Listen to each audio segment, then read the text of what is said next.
members of the OG Army. Get those wallets unfolded. Coming up next on the OtherGround live stage, prepare for an eargasm by Passive J and Big Dalton. Well, good afternoon, and welcome to yet another edition of OtherGround Live. I'm Passive J. That's Big Dalton over there. Say hello, Ryan. Ladies and gentlemen, it is July the 8th. It is a Wednesday, and that's just about it. How was work, Jay? It was a job. I showed up and they paid me.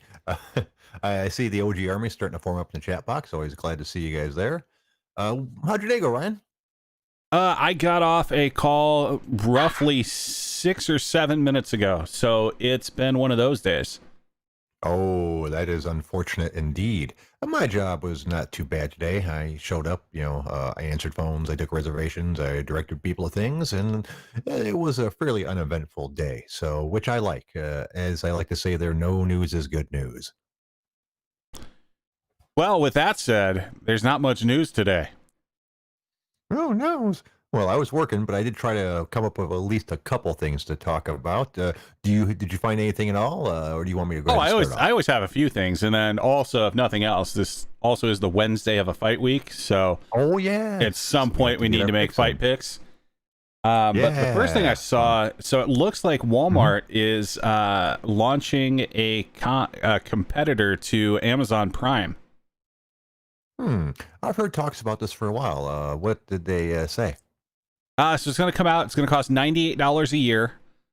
Walmart declined to provide like a lot of the details, but some of the things that have been kind of leaked are same-day grocery delivery, gas station discounts, and then early access to deals. And then also, it hasn't confirmed whether it's 1 or 2 day shipping on everything else, but it's the same type of thing. Right. Well, obviously, the big thing that stands out there is the same-day grocery delivery. If that's free, that's not too bad. Although, honestly, from what I understand, Kroger's uses someplace called Shipt, I think, and they're free anyways, as far as I can tell. Or, no, I'm sorry, it's a $10 delivery fee, which is fucking nothing for any kind of real grocery order. Myers uses a different system that I didn't like. Theirs is free, but all of their prices on the website, if you go through Shipt, that's what it is, that Myers uses Shipt. And all their prices are slightly more expensive than if you went and bought it at the store. So, like, if that thing was $3.29 at the store, they're going to charge you like $3.69. But that shit adds up. So, I remember doing about a $100 order, and it ended up being, as much as I could tell, $120, like a $20 difference. So, to me, 20% more is fucking ridiculous. Our Kroger's, as far as I can tell, is just the exact same prices as the store, but they charge you $10 for delivery. That seems a much fairer way to do it.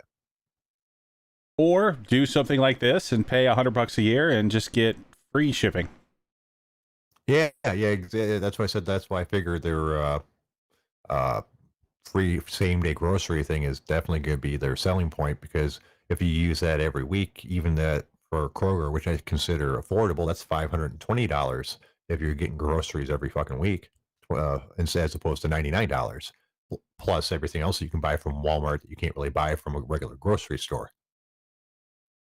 Right. Yeah. And so this should be interesting to see how many people, hop on board of this and just see how much this eats into Amazon. Cause like right now, Amazon is roughly like, I think almost 40% of like online sales.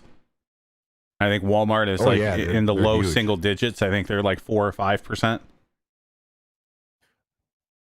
Yeah. So they have very little of the market altogether. Probably about the same percentage as any other big store like that, because some people just prefer to buy from them as those stores instead of Amazon. So I imagine Walmart, Myers, and all those type of stores probably have about equal amount of market share in that department. Right. Remind me before, after this subject's over, James Alexander wanted to ask us about our mic setups. Well, I think that I don't have much else to talk about Walmart or Amazon. I just found it interesting. I can't see necessarily supporting Walmart and ordering anything from there, because like I generally get groceries from like Whole Foods or places that I trust. But Hey, Yeah. it's an interesting I thing. used to shop. I used to shop at the Walmart near me for a year or two before the Myers opened, literally fucking next door to it. I don't know how this happened. Literally, well, not literally. There's a restaurant in between them, but they are about 500 yards from each other. How does that happen? But anyways, James was asking about our mic setup, and since you set them both up, so to speak, you'd probably be a better person to give the description of them. God damn, I have to talk about your setup as well.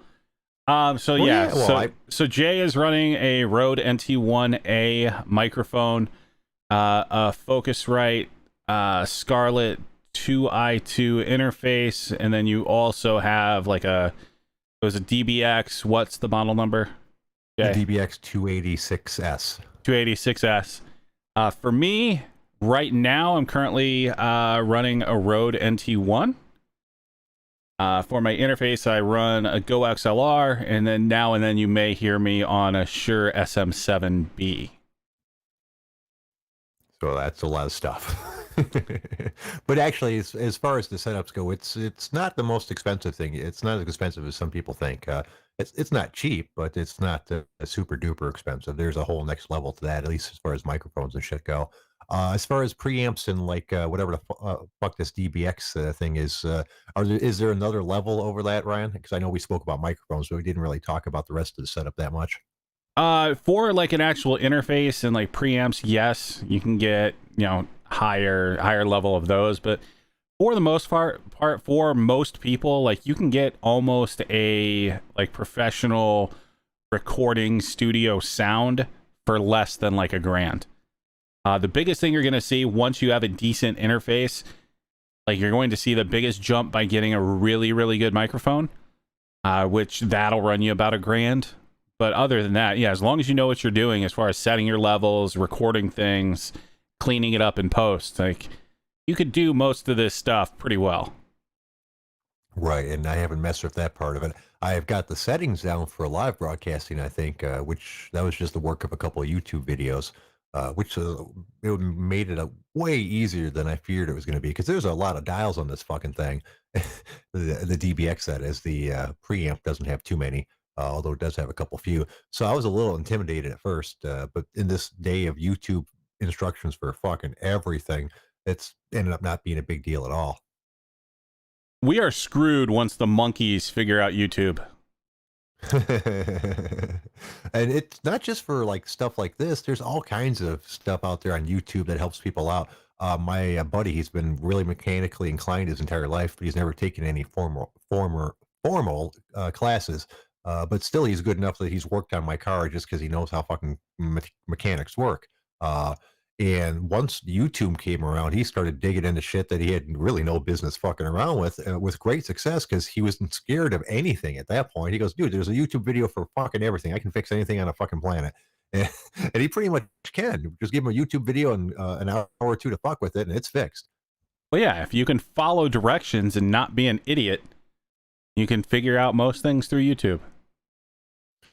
Yeah, well, I mean, there are different levels to it. Like, there's no way I'd fuck with anything mechanical in a car, despite the YouTube videos for other reasons. I've seen what happens when you start working on a used car.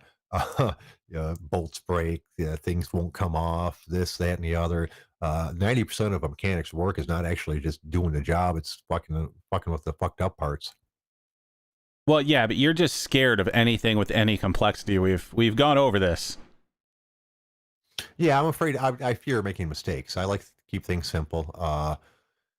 So I don't, and as I mentioned before, I realize it's a running joke. I'm not good with my hands, so I don't like fucking around with things. People are like, oh, if you try it, you'll get better. I'm like, yes, slowly, very, very slowly. I don't pick things up as physically manual labor, hand-eye coordination, whatever you want to call it, as fast as some people. So I can get stuff. It just takes me a really long time. That's why, generally speaking, don't like to fuck with things I haven't fucked with before because I know the most probable result is I'm going to make them worse, and then I'm going to have to pay extra money to the guy that I should have called in the fucking first place.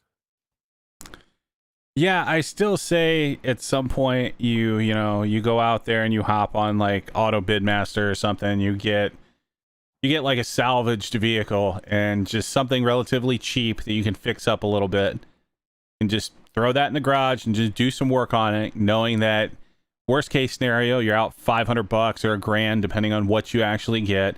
Best case scenario, you actually fixed a car. You could flip it if you want, or you could continue to work on it. Yeah, I mean, and once Because you I'm love retired, cars. yeah, I do love cars. But once I'm retired, I can definitely see doing that. Or possibly, well, What if the fuck are nothing you else, I'd talking do about retired? You have like well, 4 months a year you could work on these projects. hey, it's not that much. It's like two and a half. But regardless, you're right. That's probably not a good excuse. I don't have a lot of room right now. I wouldn't be able to fit a car in my garage right now if I tried. But that is something. Maybe I might also buy something smaller to fuck with. Instead of starting off with a car, something else mechanical small that like maybe. No, no, that's a bad idea because then I'd be tempted to ride it, and I don't want. So I don't want to fuck with a dirt bike or anything like that. I'm too old for that shit. Four wheelers look fun. My buddy had a really fast one. Same guy, no surprise. He ended up taking he bought a four wheeler from like the '90s called a Banshee.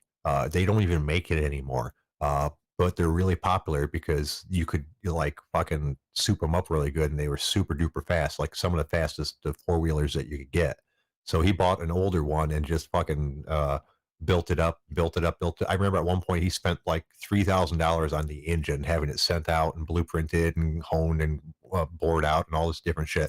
I was like, dude, you just spent $3,000 on an engine for a fucking four wheeler that you paid $1,500 for, and he wasn't done. He ended up spending like fucking 10 grand altogether between buying the four wheeler and all the shit he did to it. At that point, it was like one of the quickest fucking four wheelers around. Period. Because just like me, whatever he does, he overdoes. It's one of the reasons we get along so well. But it was stupid. At no point did it make any sense. This is the same person that didn't have health insurance, and yeah, and his main job was fucking mowing lawns and fixing lawnmowers for a company. Well, I mean, that's the thing. Somebody finds something that they enjoy doing, they're going to overdo it. You should know this. Yep. I mean, how much did you smoke a couple days ago before the show? That was a little much that day. I did go overboard. You are correct, sir. As I mentioned, that's one of the reasons we got along so well because we had a lot of the same personality in that regard. We didn't have a lot of common interests other than that. But in that regard, we were almost exactly the same. Fair enough. Well, again, find somebody that has a kind of a like idea. You go and you get yourself a project this year once you're unemployed, and work on that. Yeah, that's a good idea, sir. So what else you got? So we talked about this in prior months. Like, you would think that the economy is getting better. Like, you hear, like NASDAQ all-time highs and shit like that. Mm-hmm. But there was also kind of a shitty reality check today. How's that, sir? So it came out, and 32% of U.S. households have missed their July housing payments. Oh, geez. Didn't you say something like 40% of, or 30-something% of people were, that's actually a different statistic I was thinking about. No, it was the same statistic. It was like it was right around 30% before when we were talking. It was either in May or June. Last month. Oh, I see. So the next ones can't come out and it's close to the same. Yep. So that's not good. So possibly the people that are benefiting from this market are not the ones that have been that are missing payments now. Well, it's also the fact that the Fed is buying a bunch of stock and kind of propping up the stock market. So that's, that's a thing. Really? I did not know that was a thing. Is that allowed? I mean, obviously they're doing it, but how's that work? They print money and buy stocks. Seriously, I mean that doesn't seem right. Doesn't that who decides what stocks are bought? So generally they just do like kind of like S&P 500, like stuff like that. But yeah, they started on June 15th. They began purchases of up to $250 billion in individual corporate bonds. Once again, who decides where? I realize they only send it to a certain type of company, but stuff like this, at least for me, brings credence to the entire pay off your government official thing to have them do things for you. Like you hear about that all the time, and I'm never sure how seriously to take it. But holy shit, couldn't somebody benefit from that a whole bunch if the people spending the stocks decided to go in a certain direction with it? Oh yeah, absolutely. But yeah, so this is one of the levers that the Fed has as the central bank to, stabilize the market. But yeah, this is one of those things we're running at basically zero. I think we still at zero interest from the Fed? I don't know if we're slightly above it or not, but of course Trump wanted us to go negative interest rates. So, we would pay people to borrow money. But yeah, this was another thing that they could do, and they've started to do it. So when I see anything with like the stock market and shit like that anymore, like how much of that is real? That just made me feel bad about like all the interest rates I currently have for everything. Because most of the time I've managed to get a good interest rate because believe it or not, I have good credit. I know that would surprise some people, but I pay my bills. Well, this is so you may want to look into refinancing your house. Yeah, God, I mean, this is the time to do it. Well, I wonder what the actual rates are for it right now. I refinanced it. I refinanced it like 5 years ago, or 4 years ago, not that long ago. What are you at for your interest rate? I want to say like 3 point something or 3.4. Yeah, 3.8. I know somebody I worked with got under 3 just a couple weeks ago. So yeah.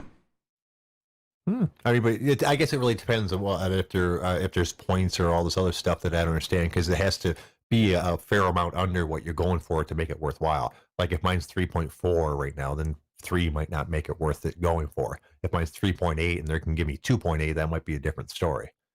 Well, and it all depends on how long like you plan on taking to pay it off right now versus what you would, do the same thing with getting refi.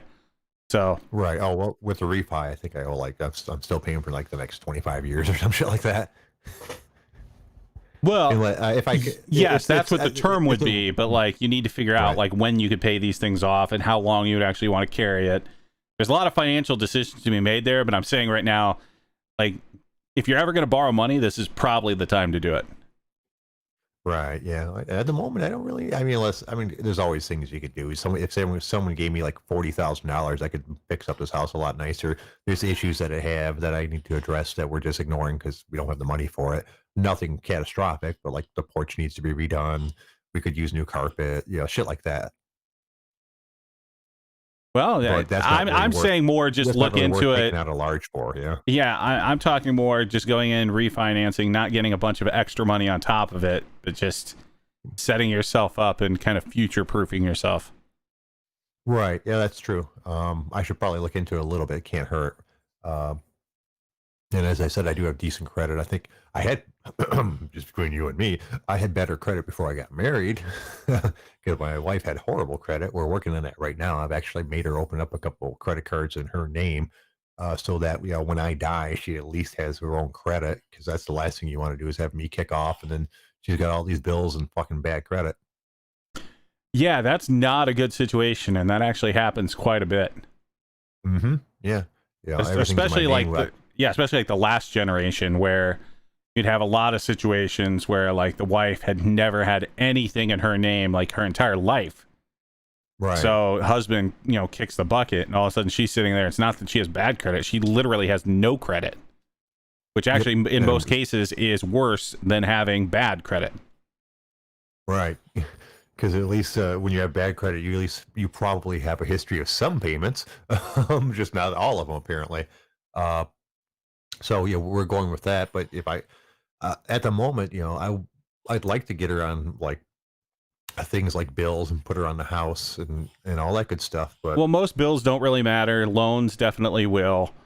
Most of it's going to be, getting some revolving accounts, making sure the credit utilization is, below 10%, making sure all the payments are on time, all of that good stuff.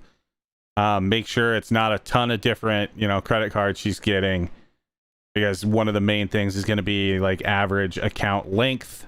So just getting a bunch right away is probably actually going to initially hurt the score, and then it'll slowly get better over time. But yeah, there's all that fun credit shit. Right. My roommate excuse me, ex-roommate was able to get his score up from like a 400 to like a 700 over the course of 6 months just by using the credit card and paying a certain amount. He read this online thing about spending this much of your percentage and paying it off.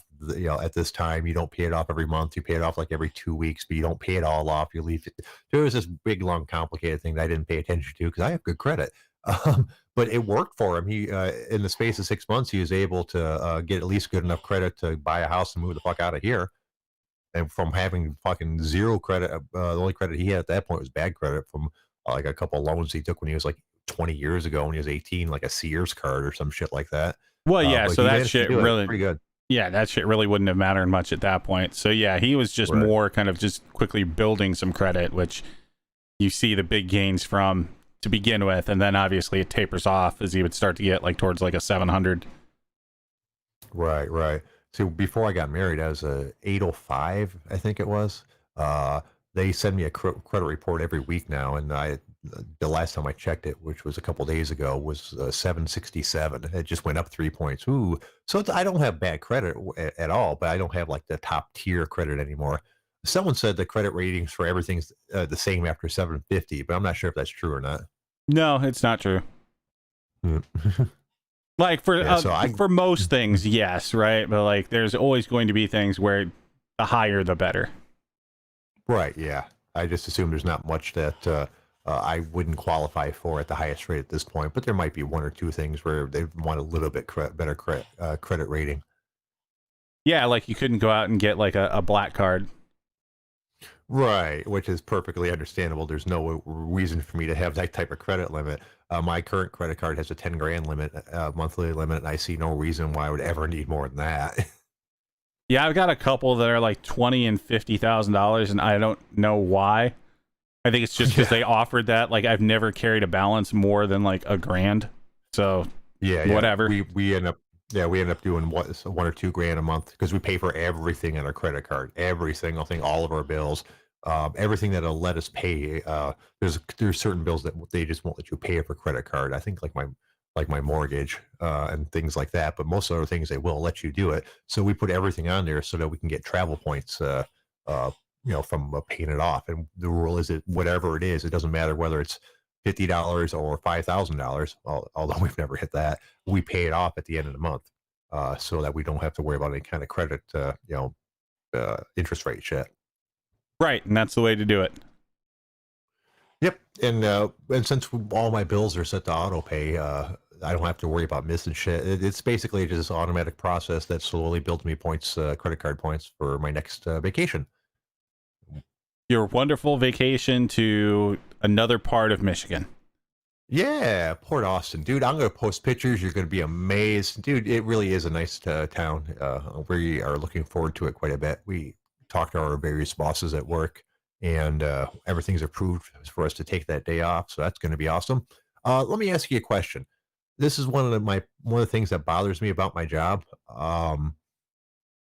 Whenever I want to take time off, my boss always says, "Okay, well, you better start calling so and so and so and so, that like the people that we normally use that will normally cover for me if I want to take a day off or if I'm sick." And that always kind of irked me because I kind of feel like that's her job. Like I put in the request for a day off, and then she finds out whether she can cover for me or not, and lets me know if I have the day off. That's how it's always been at every other job I've ever had, in every other department of this company, the country club I work at. That's how it works. They put in time off requests, and then the supervisor decides if they can afford to not have them there that day. They don't say, "Okay, start calling your coworkers and asking which one's going to cover for you that day." Is that just me? Has that happened more often than I'm thinking about? Obviously, it shouldn't bother me. It's not a big deal, but it always struck me as kind of weird. Yeah, I don't know. So like when I take time off, what I do is I send an Outlook invite to like my team and then my boss saying, "Hey, I'm out these days." And that's just the end of it. Yeah. I mean, because I can understand part of it because my job is not such one where I can just not show up and the job goes on. With wait staff or kitchen staff or like groundskeeping or stuff like that, if someone doesn't show up, everyone else just works a little bit harder and covers for them. you can't do that at my job. There's just me, so there has to be someone doing my job. So I understand that I can't just take a day off willy nilly. There has to be someone to cover for me. I just think it's kind of weird that she makes me call them. It's like, shouldn't you be calling them? You are the boss. This is why they pay you extra money. But what are you gonna do? Yeah, I don't know if I could deal with that. I'd probably unreasonably lose my shit. And it is weird to be in a job like that. It's the first time I think I've ever been in a position where I have to be there, and I am there pretty much every goddamn day. I don't miss work for being sick. I believe in going to work unless, and I feel kind of hypocritical about this because I get upset when people come into work visibly sick. But my job's such that if I want to call in sick, I have to call my boss by 5 in the morning, wake her up out of her bed, and tell her that she better get to fucking work early because she normally shows up to work like 3 or 4 hours after I do. And it's just a horrible thing. And I figure as long as I can function, I should be at work. And they agree with me. They don't they don't say, oh, Jay, oh, you're too sick, you shouldn't be here. They're like, good, as long as you can make it, be here. Which is probably a bad attitude to have. And obviously you can't do that now with the COVID stuff.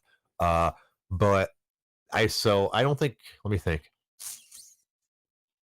I think I've called in and said I wasn't going to come to work twice, maybe 3 times in 16 years.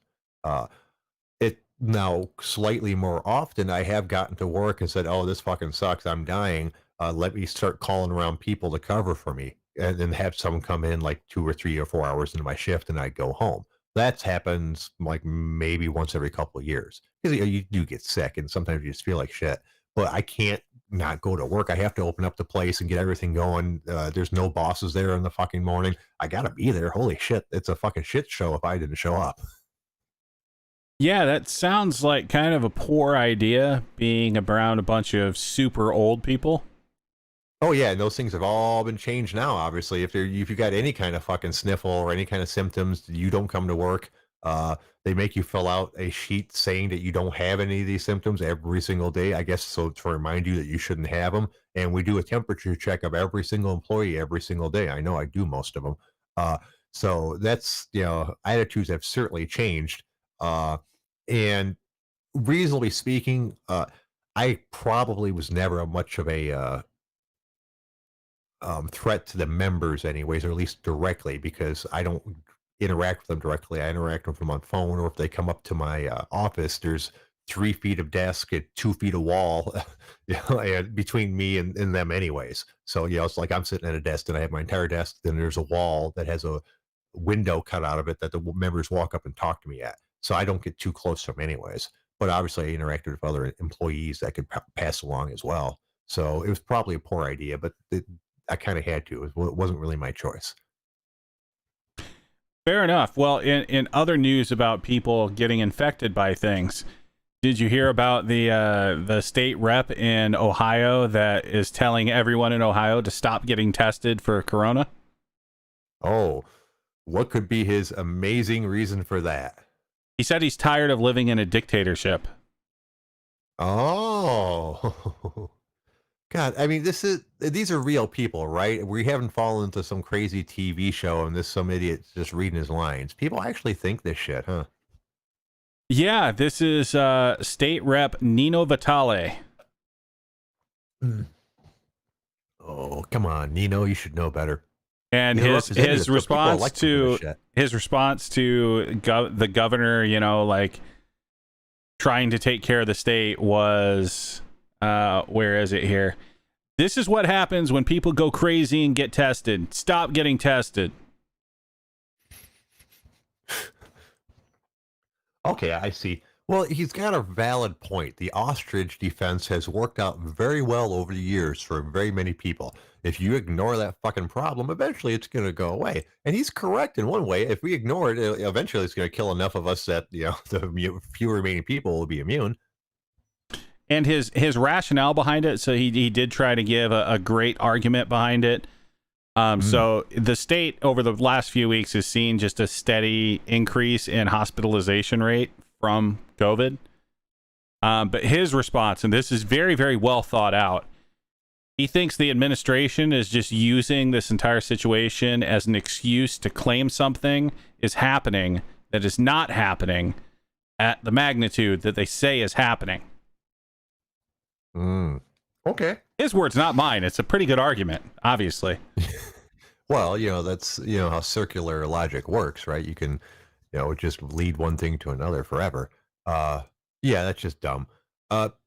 People, we have this conversation every day. Certain people just don't take it serious at all, and I find that so surprising. Because here's your two options. There's this semi-serious disease that's pretty contagious, that's getting a lot of people sick, and a very small percentage, but a percentage will die from it.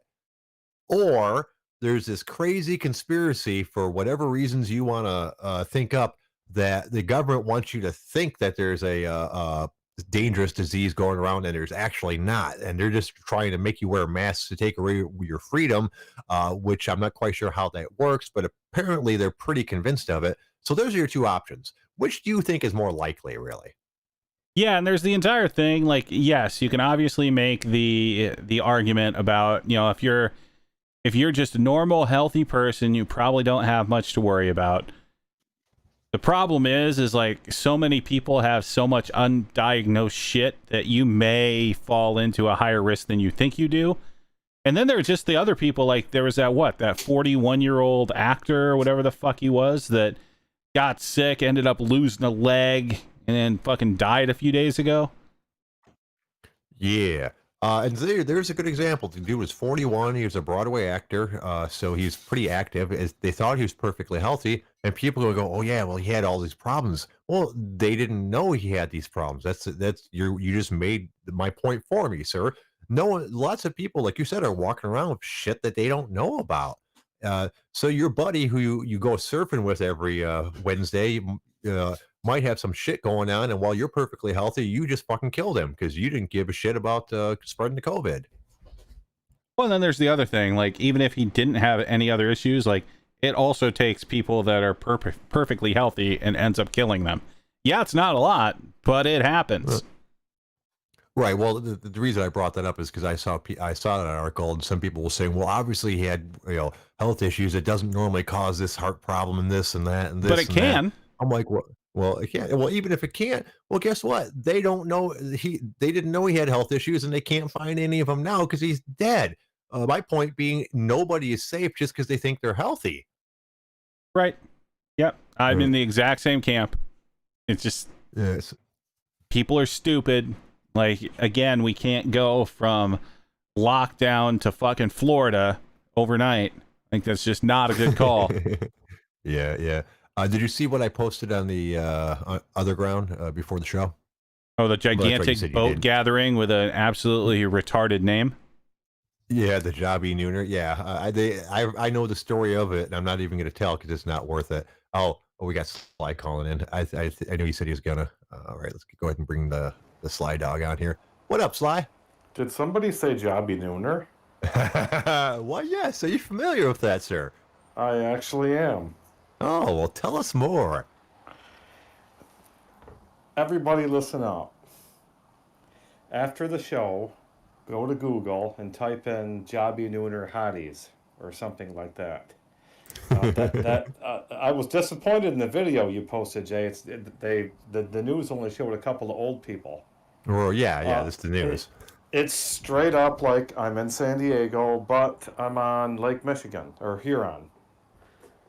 Yeah, it's over the top. It's an event that doesn't get much press, and the word's getting out. It's going to really explode. Oh yeah, well, and for those that are unfamiliar, Jobbie Nooner is the second largest boat party in the Midwest. That doesn't sound like much of a distinction, but apparently it is, because it's fucking huge. A whole bunch of people get together on a certain day and drive their boats to a small island. Like, it's not, I think it might be an acre across, 2 acres across tops. And they all just park around it and hook their boats together and fucking party their ass off. And it's hundreds and hundreds of boats. It's a pretty impressive thing. I've never been there because I don't know anyone who's cool enough to have a boat, but I've heard many stories about how ridiculous it is. I posted it because I wanted to talk about the Jobbie Nooner in context with the COVID stuff going on. And it still happened this year. And there was a ton of people there being super unsafe. But the news posted a comparison between last year and this year, and it looked like there's between 1/3 to half as many people there. So there was a ridiculous amount, but less than last year. So is that a win or a loss as far as the COVID goes? Well, I'm not there this year. So a loss But for you. anyway, it's like going to Carnival or Mardi Gras without all the puke and the piss and stench. Well, it's still 'Cause- there. It just all washes away in but the lake. it's all free tits and ass to look at, and yeah. everybody shows it. Yeah, oh yeah, yeah. That's the thing. You know, apparently showing your tits is like what's done at the Jobbie Nooner. So if you ever need to see a nice pair of tits, nice pair of Michigan Midwest tits, go to the Jobbie Nooner, I suppose. Or just buy a boat and just take it out anyway, because those things are pretty much a magnet for women. Yeah, yeah. Like you I don't wonder if it's need good much. Yeah, you don't need much coercion there, just to say, "Hey, you want to come out on my boat?" Yeah, yeah. I saw that my buddy had a boat at one point. I saw that worked for him. Same guy. He bought a fucked up one and fixed it up and had it for a while. But yeah, boats attract women, and I can understand. He had like a ski type boat. And it was pretty fun. I didn't go on it very much because I'm not really comfortable going high speeds on small lakes. But that's just me. But the Jobbie Nooner, from what I understand, is really cool. Ryan, you saw the broadcast with the numbers from last year to this year. Is that like a win, do you think? Or do you think that's a loss? I didn't actually see anything about it. I only saw like the basically the the thumbnail. I could see all the boats and I could see the stupid name, so I kind of put 2 and 2 together. Well, I think it's too much. They shouldn't have done it this year. I was impressed by the half attendance, which made me because I honestly thought that Michigan wasn't going to do that good with this type of party. I don't know. Maybe I should be surprised. Michigan's been pretty strict on their COVID rules, and for the most part, people have been okay with it. Have you seen a lot of that, Sly? You see a lot of people walking around without their masks and shit like that, or do you think it's the precautions are being taken pretty well here in Michigan? Well, my people never social distance or did much outside of my my immediate family did, but no, it's much more relaxed now. I'd say 50-50. And the places that require masks, people seem to be wearing them. Right. But, Well, and that's the important part. You know, people's private lives, you're going to do what you're going to do. And I always thought it was kind of silly the people that were living in the same house that tried to social distance at different points, because that shit's not going to happen. If you live with somebody, you're going to get what they get. There's no way around it, really. I felt sorry for my wife's brother and his wife. They're not married, but they might as well be. She's a multiple time cancer survivor, and it's still not super awesome with her health. Matter of fact, she's in like physical rehab right now. She's on disability. She doesn't work, so obviously she's doing her best to not leave the house, not social distance or anything like that. He works in a factory or a shop or something like that, and so he's out and about all day. He's trying to do social distancing with her. You know, stay away from her. Can't give her a kiss. You know, they sleep in separate bedrooms. Yada yada. I'm like, dude, you live in a fucking trailer. You guys might as well enjoy each other's company, because fucking trying to stay 6 feet away from her is not doing fucking shit. did they have sex with their iPads from room to room? I don't know. I don't even know if she's healthy enough for sex, actually. She is in poor shape, which I feel sorry for her, but you're not going to accomplish anything trying to social distance yourself with someone you live with. Right, Ryan? Depends on the size of the house, right? It's a trailer. Is it double wide? No, it's a single. Oh, well, they're fucked. She's doomed. Yeah, they're fucked. So how you been doing, Sly, other than the Jobbie Nooner thing and your lack of being able to go? Still stuck here in Michigan? Yes, I am. Doing better though. I found a really good gym where I seem to fit in. It's a long drive, but that's been the savior for me. Is I got a good place to work out, and we're doing everything we can do in there. You know, spraying the dumbbells down, trying to stay apart. They're only allowing X amount of people in, things like that. I'm surprised that. Well, I guess because you don't live here full time. That I was gonna say I'm surprised you just can go out and buy a bench and some weights and stuff. Which is what I would have done if I didn't already have them. Because I could totally understand the need to work out, but oh fuck, going out in the public. Some people just like that. You prefer working out in gyms as opposed to home? I'd like to leave the home and do it, and then I'm not distracted, interrupted by family, friends, Oh, yeah. children. So I was going to, but I couldn't get anything. Everything around here like got sold, and then I saw a pair of 35-pound dumbbells on sale locally for $375. Oh fuck me. Jesus. American. I was like, fuck that. I think I bought a pair of them for 25 before. Yeah, yeah, yeah. 30. I mean, So at tops that'd be like $70, even at the dollar a pound weight. You know, fucking that's ridiculous.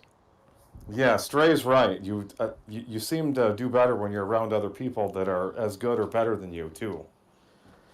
See, it's So at the interesting. gym, I actually have the opposite. I've always lifted more alone. I think it's because I can embrace the crazy at that point. Yeah, so I've then never you probably grunt and scream and Oh yeah, I'll let have it music out. going ridiculously loud, chalk everywhere, basically looking like, I'm lifting through fog. Yeah. See, I prefer alone as well, just because I feel self-conscious about it anyways. And in working out alone, I don't have to worry about how much weight's on the bar or if it's an embarrassingly low amount or shit like that. I can just fucking concentrate on doing what I need to do.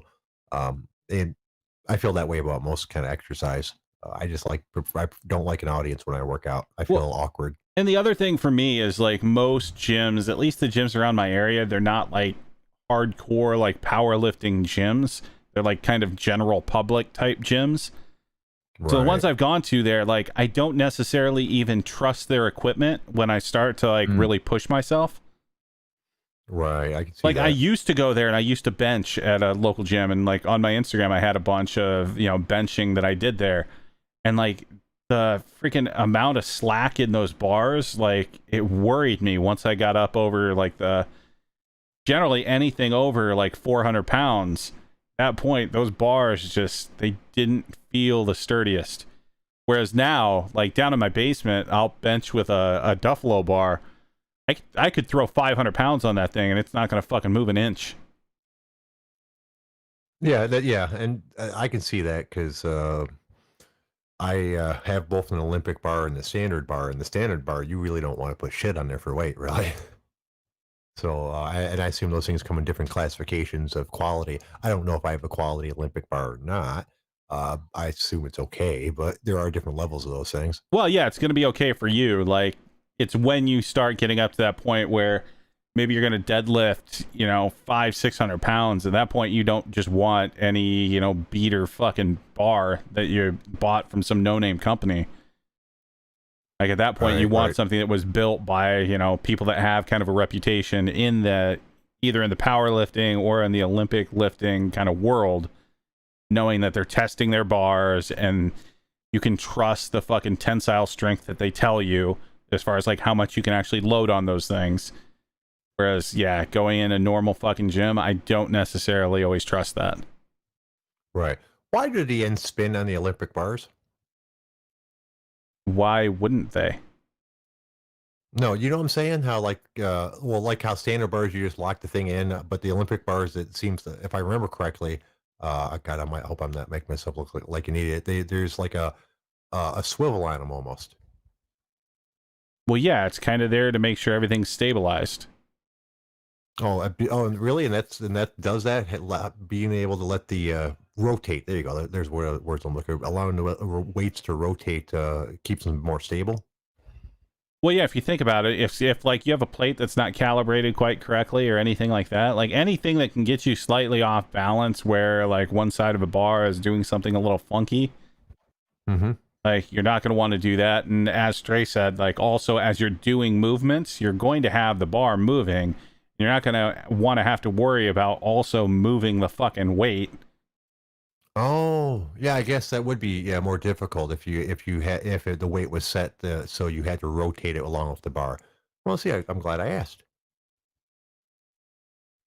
Well, there you go. Now I know. Now I know something I didn't. You got anything else, sir, before I go into my stupid shit? You can go ahead and go into something. You got probably one good topic, and then we need to talk some fights. Okay. Did you hear that? Did you see that San Francisco has introduced the Karen Act?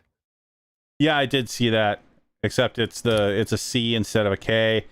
Basically, Yeah. criminalizes any sort of like bogus emergency call that ends up being a racial thing. Huh. That's interesting. Isn't this a case of them making a law that they already have? Not really. So, like, generally, those people that call in that ridiculous shit, they never really get charged with something. They don't really get charged for like filing a false police report. They're just making a call. Like, I think this is just specifically calling out that behavior as a crime and setting forth whatever punishment it is for it. Okay, I can see that. I mean, you saw where I was going with that. Because one of the things that always confused me is like, oh, we're making that a hate crime. I'm like, well, it's already a crime. So it's a crime now? So, and I realize that they do that so they can have different sentencing limits and things like that. But it always kind of confused me that they were labeling something as a hate crime that was already a crime in the first place. Why do you need to differentiate and call it a different crime? It's a crime. They should be punished for it. For the same reasons, there's multiple different, classifications for murder. Right, I understand that. Yeah. So, like I said, what I said earlier, so I realized it's so that they can, do different sentencing on it. But that was just a weird thing to me. But that's not what I wanted to talk about. What I wanted to talk about the Australian guy that had a brown snake in his car while he was driving. Did you see that? No, but that sounds like a very bad situation. Yes, it is. Apparently, the Australian brown snake is like their most venomous or the second most venomous snake in Australia. This guy was driving and looked down and saw a snake coming up out of his gear shift and started winding around his legs. Um, so obviously he freaked out. So he's driving, trying to get the snake. The snake starts attacking him. Luckily for him, it's attacking. Basically, kept on biting the seat between his legs while he tried to kill it. And I didn't get the details, but he killed it with a knife and his seatbelt. Um, and then immediately raced to the hospital because he wasn't sure if he'd been bit or not, which you think you would know. But I guess he wanted to make sure. Got pulled over by the cops while that was happening. Explaining to the cops what was going on. The cops summoned an ambulance to him right away, and where they looked him over and decided he hadn't been bit. Well, I mean, he did the right thing as far as immediately rushing to the hospital, because in situations like that, you have so much freaking adrenaline pumping that you're not necessarily going to know what's going on. Right, exactly. And not even like to not feel at point, because there's all kinds of reasons why you won't be able to do that. Even if you check yourself over, you might be so pumped, jacked up that you might miss the fact that you got bit on the back of the ankle or some shit like that. So yeah, that was the right thing to do. But man, yeah, fuck what Australia a situation. Yeah, I mean they have so many crazy shit. And while he's driving, dude, I freak out if there's a bee in the car while I'm driving. And you know how many accidents I'm almost caused from that shit? Of course you do, Jay.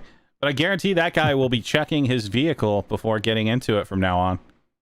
Yeah. And I know we make jokes about it, but Australia does have a lot of venomous and poisonous things that it seems, I mean, they didn't really have any choice to start off with as far as Australians living there, but it always surprises me that it's such a populated country because the odds seem stacked against them. Well, not really, because I mean, as you modernize areas and you have cities and shit like that, you're not going to have a bunch of brown snakes going around. Like, these are going to be the people that are more, out in the suburban or rural areas that have to deal with that shit. Well, I saw a gardener snake in my yard yesterday. I assume that means that a brown snake would be happy there. I don't know. I think Australia doesn't get much in the way of cold weather. So that makes the problem worse for them. That's one of the reasons why I like living in Michigan, because while I'm not a big fan of winters, it does cut down on the size of the rodents and not rodents, reptiles and fucking bugs that you can have here. Yeah, Florida and all those places are nice, but their fucking insects are ridiculous. Fuck that. Florida, you got to worry about the people. Yeah, the people too. Yeah, I mean, but also you've got 8 gators and like all kinds of lizards and shit there. Plus the invasive species of the pythons, and some of those have gotten pretty fucking big because it's a great spot for them. They've actually pushed out the native alligators in lots of areas. It's such a big problem. At one point, Florida was paying a bounty for every fucking python you killed. Well, yeah, that's, again, it's Florida.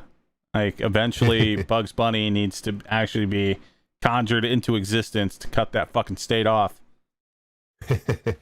Yeah, no kidding. No, I don't know. There's plenty of cool people in Florida, and there's plenty of cool spots in Florida. It's just because it's such a nice state, it attracts lots of weirdos that wouldn't be able to survive a winter. That's my theory. It's the people in Florida are a different fucking species than the rest of us. The fact that you can go to Google, you can put in your month and day of birth and then a Florida man, and you every time will get just a hilarious headline. Like, that tells you all you need to know. Yes, this is true. All right, sir, you ready to do some fight picks?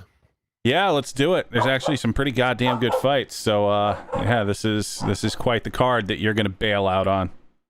Yeah, I'm looking at the few fights that I'm going to see at the start, and they're the ones that, of course, I don't care about. Yeah, so starting off the night, we have Martin Day versus Davy Grant. I don't know anything about these people. I'm going to go with Davy Grant just because his nickname is Dangerous Davy Grant. I'm gonna go. I guess I'll go with Martin Day, the Spartan from Japan, which makes no sense. He doesn't look Japanese. Well, he's from Japan, apparently. Huh. And really, I'm just going against Davy Grant because he's from the UK, and generally they're not the best fighters.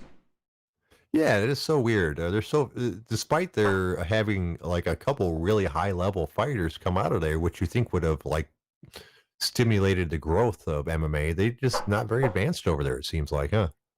Again, it's the shitty food. Who's next?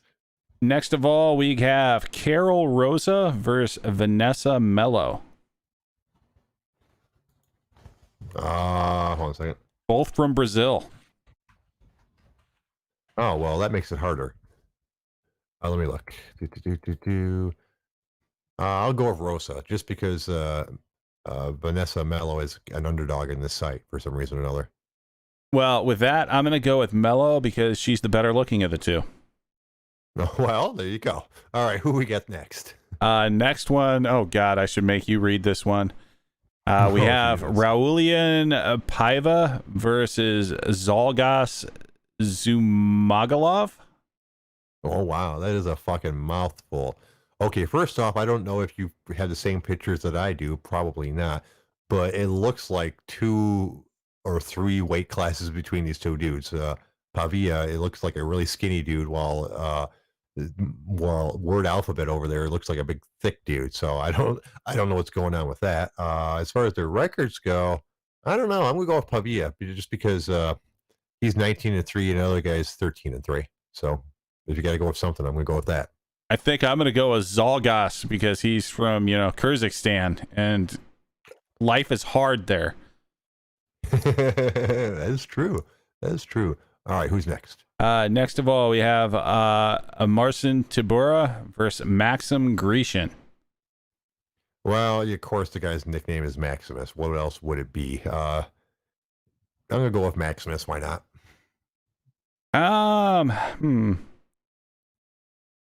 Yeah, actually, I'll go Tybura just because you're usually wrong. And all these are guesses. I've never heard of any of these fucking people. Which makes me think that I guess I don't watch as much MMA as I used to. Who's next? Next up, we have Leonardo Santos versus Roman Bogatov. Roman Bogatov. Let's go with Santos because I believe I've actually heard of that dude. I'm going to go with Bogatov. He's undefeated and he's from Kazakhstan. So another shitty place. So he's probably kind of a badass. All right, who's next? Next of all, we have Makwan Amirkhani versus Danny Henry. Okay, first off, Danny Henry doesn't even have a fucking picture on this website, despite the fact that he's listed as having 3 fights in the UFC. So that's not a good sign at all. On the other hand, this other dude's nickname is Mr. Finland. So despite that, I'm going to take him, although I'm not feeling confident after seeing the nickname. No, I got to go Mr. Finland because the Venezuelan fighter, I think, won for us. So you throw in your country, like you might be okay. Okay, who's next? Next off, we have Elizu Dos Santos versus Muslim Salikov. Okay, well, first off, this dude's nickname is King of Kung Fu. And his first name is like an entire religion. So obviously he's going to win, dude. I think I will actually go with him as well. Interestingly enough, so he's the King of Kung Fu, and he's going against a guy with the nickname of Capoeira. Oh, my. So this is some old school, like, UFC 1 shit. Wow, Kung Fu versus Capoeira. Wow. That's crazy, dude. We won't see any of that shit, obviously, but that is an interesting matchup now that you mention it. And this will be the main event of the prelims. Got Volkan Ozdemir versus Jiri Prohaska. Well, goddamn, dude. Okay, I know the prelims are, supposed to be where they're not putting the big names, but God, that's a shitty prelim card. Volkan Ozdemir is a pretty big name, Jay. Really? Yeah. Yeah, I'm just looking at who he fought. I guess it's because the fucking heavyweight or that is heavy. No, that's light heavyweight, isn't it? Yep. No, okay, I guess it's a decent one, but I've never heard of the guy that he fought. I'm gonna go with Volkov or Volkan. Yeah, I'll go Ozdemir as well. Yeah. Oh, okay. What's the first fight on the main card? First fight of the main card, we have Amanda Ribas versus Paige Van Zant. Oh, well, fucking Amanda Ribas by being an actual fighter, I assume. Yep, that's exactly the way I'm going. And that's all I'm going to say about that fight. Yeah, that's all we're saying. What's next? Next, we have Jessica Andrade versus Rose Namajunas. Oh, Jesus. I love Rose. She did, however, get a pretty good ass beating the last time they tried this. I'm going to pick up my heart and pick Rose, even though I don't really feel confident about that shit at all. I've got Rose. She was piecing up Andrade the last fight until she got dropped on her head. Yeah, that's true. Well, it makes me feel a little bit better about my pick. All right, who's next? Next time we have Peter Yan versus Jose Aldo. Oh, Jesus. For the belt. That's so fucking crazy. Jose Aldo was fighting for a belt again. I can't pick him anymore, dude. He's too old. He's coming off of 2 losses. I'm picking, even though I'm not really impressed with Yan's last win either, because Uriah Faber's a million years old. But I'm picking Peter Yan. Yeah, I'm going Yan. I could very well see Aldo pull an upset. Like he is still probably the best to ever do it at that weight class for as long as he did. But anymore, Yan should take it. Unfortunately, Jose Aldo was like one of the first, badasses. He came out of WEC and fucking, that was he started coming up right when I first started watching MMA, really, like 2005, 2006, and he was always super duper fucking impressive. He seemed unbeatable forever. Well, it's because he was unbeatable for like a decade. Yeah, he's so damn good. So I kind of hope he takes it, but I'm not picking him. What else? What's next, sir? Next, we have the co-main event of the evening. We have Alexander Volkanovski versus Max Blessed Holloway. I don't know. Volkanovski sort of came out of nowhere for me. I know he's been fighting for a while, obviously, but now people are already saying, "Oh, maybe he's the greatest ever." And I'm looking at his record. Yeah, they're all wins, but his, Elkins, Chad Mendez, Jose Aldo, and then Holloway. The last two are obviously quality wins, although we were just speaking about whether Aldo has got Are you anything saying left Chad or not. Mendez isn't a quality win? Fuck no, dude. Not for a while now. Does he fight in the UFC right now? You kidding me? No, I'm not. I mean, Chad Mendez? Money Mendez? Are we talking about the same guy? Yeah. Like, we're absolutely talking about the same guy, but like, that's very much a quality win. I mean, it was 2 years ago, but yeah, I haven't heard anything from him in such a long time. I guess that's why I didn't think of as much of a win. Has he fought since the 2018 fight with this dude? No, he hasn't, but that doesn't mean it wasn't a quality win. I mean, I'm not saying it's not a quality win, I guess, but it's not like a super impressive win to me. Really? Because before that, the only people, Mendez had ever lost to was Jose Aldo, Frankie Edgar, and Conor McGregor. Yeah, And the Conor so McGregor, he looked great on a short notice fight. Right. Like, yeah, you're absolutely insane for saying that. Nah, I don't think so. But look at, Dan Elkins, isn't it Dan Elkins or Don Elkins or Durango or Darren Elkins? Elkins? Darren Elkins, thank you. Yeah, I mean, and we already said we're not sure about the Aldo fight. We'll find out a lot in this fight, I would imagine. So he has like 2 good wins out of his last 4, but I don't really see him as being the greatest ever. That was my point. I thought people were pumping him up a little too soon. Well, they pumped him up because he pretty much beat the shit out of Max Holloway, which is super fucking impressive. Yeah. Well, well, neither of them has fought since then, so this will be interesting to see what happens, huh? Yeah. So, what's your pick? You didn't actually make one yet, here, Jay. I'm probably gonna take Alexander. As you mentioned, he did really beat the shit out of Max pretty good last time. Yeah, so unless Holloway figured out a way to learn from those calf kicks, like I think that did kind of really slow him down. I think the other thing, and I don't know if it's just the way that Holloway is, but like he really seems over his last like couple fights, he seems to be getting kind of punchy. That's not a good sign at all. No, but like that might just be how Holloway is. Like the Diaz brothers, right? Like they both sound like idiots that have been like repeatedly punched in the head for a few decades. Right. But they can still fight. Like they are they are just that guy. So I don't know if that's what Holloway is or not, but fuck it, I'll go Holloway. Why not? Oh, sure, why not? I'd rather him win anyway. So I guess we'll just go there. Okay. And finally, we must be on the main event, huh? Yeah, the main event of the evening. You have Kamaru Usman versus Jorge Masvidal. I'm gonna pick Usman. I don't think it'll even be I think it's gonna be kind of a one-sided fight, to be honest with you.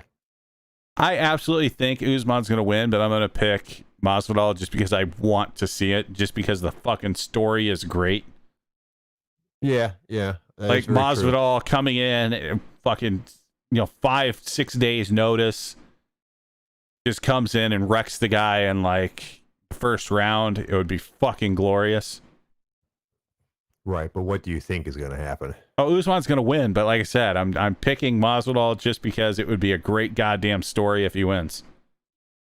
Right, but how do you think Usman's going to win? I guess was my question. He's going to go back to being a wrestler. He's going to pressure, try to hold Masvidal against the fence, try to take him down and lay on him, get him into later rounds because Masvidal is not going to have the gas tank to go full 5. Like, I mean, he's going to go in and use the intelligent game plan to stop a Masvidal coming in on a very short camp and having to cut, 20 pounds in fucking 4 days. Right. Okay, well, I can see that. It'd be interesting how that works out. I mean, he's fought pretty good wrestlers before, but the one really good wrestler that I saw him fought, it wasn't really, I mean, the Askren you can't even count that as a fight. Right, exactly. It was 5 seconds. The Askren fight was entertaining, but it didn't show anything for either of them. That was people like, oh no, that wasn't a lucky thing. No skill, he tried for it. Dude, that was still lucky. Fucking 9 times out of 10, that doesn't knock the guy out, and we watched the rest of the fight. So yeah, it was great. It was good for him to throw it, and it was a good idea. But it was still lucky that it caught him so goddamn flush that was the end of the fight right there. He fucking called it though. He talked about it earlier in the week to people that he noticed, that about Askren. He was going to come out with a flying knee and fucking end his night. Yeah. And I'll be goddamned if he didn't do it. Yeah, I wish he hadn't. I was always wondered how that fight would have went, to be honest with you. I think he still would have won, but I think it just it would have been like a second round or a third round thing. Because I wasn't sure if Askren really had enough to try to manhandle him for 3 rounds. If Askren could have got a hold of him, he probably would have won the fight. Yeah.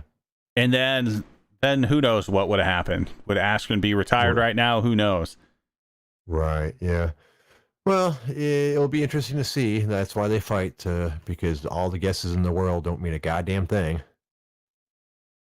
This is true. So when we all get on here on fucking Sunday and Masvidal fucking destroys Usman in like a minute and a half,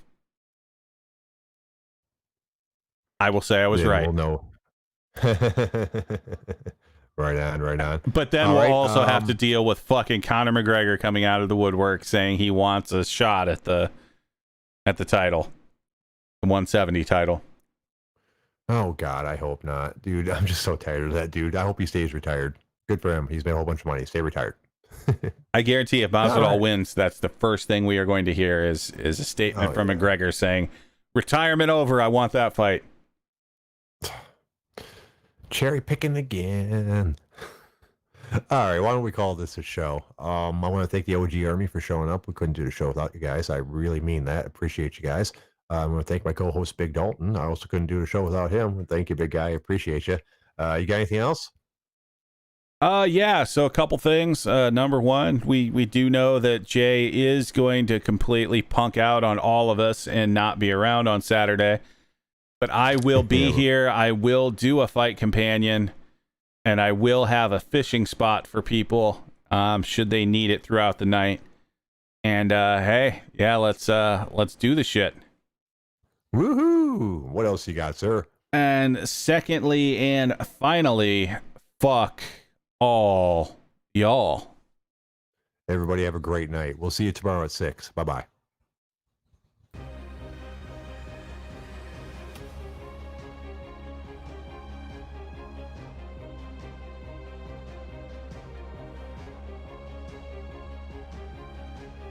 Screw you, hippie!